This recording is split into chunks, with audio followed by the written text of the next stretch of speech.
किसने मेरा हाल किया? भैया मेरी दशा देख रहे। भैया भैया मेरी यह दशा किसने किया मैं आपको बता रही। अच्छे से बताओ कि भैया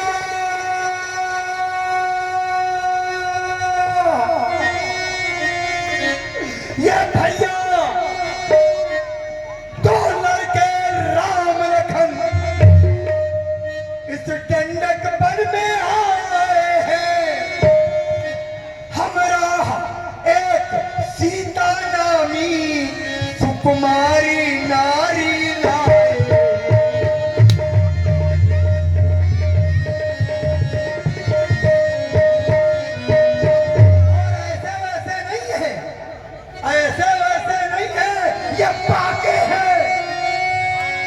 दोनों बालक बाके हैं और लड़ाके हैं। ये गोया शमशीर उन्हीं की है। वो पंचवटी में रहते हैं मानो जागीर उन्हीं की है।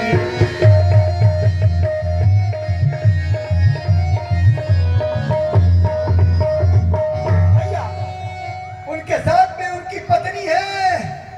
मैं पत्नी से मिलने के लिए एक रोज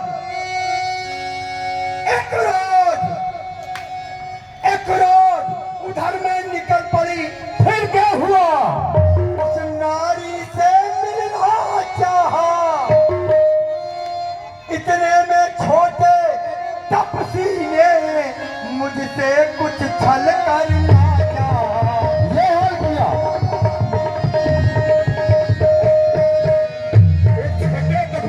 इतना दुस्साहस? महाराज मैंने आपका नाम बताया। फिर क्या हुआ? अगर आपके नाम बताने से वो भयभीत हो जाते तो मेरे मन को तसल्ली होती। लेकिन नहीं, उन्होंने नाम बताते ही मालूम क्या किया? जब मैंने तेरा नाम लिया, जब मैंने ये तेरा नाम लिया क्या किया? तो उसने तुझको दी डाली।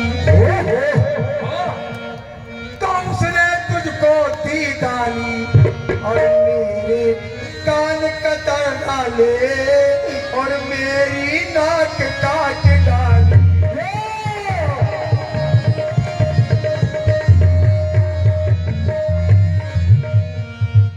और भैया एक बात बता देती हूँ,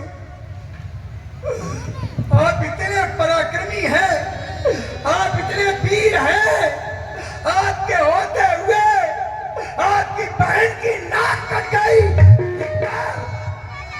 धिक्कार। समझना कि मेरी नाक कट गई तो आपकी नाक बच गई महाराज। और मेरी नाक कटी तो कटी, अब अपनी नाक बचा लो तुम।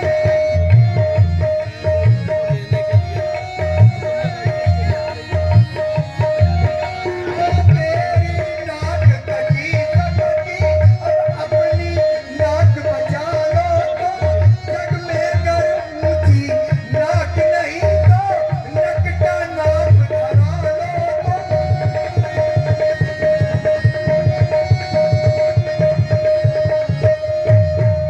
अगर इस संसार में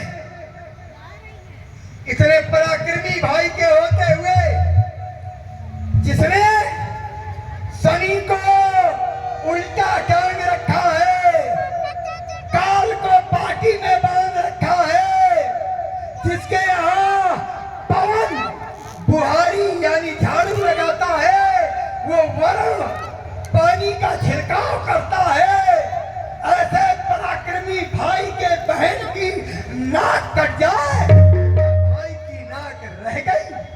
बहन शोक रखे भैया उन तपस्वियों ने इस दशानन के स्वाभिमान को चुनौती दी है। मुझे उनकी चुनौती स्वीकार है। बहन, ओ बहना, तुम गमनाक न हो, मैं उनकी नाक नहीं रखूंगा। अरे नाकों पर डलवा नकेल, फिर मिर्चों की धौंस सुने दूंगा।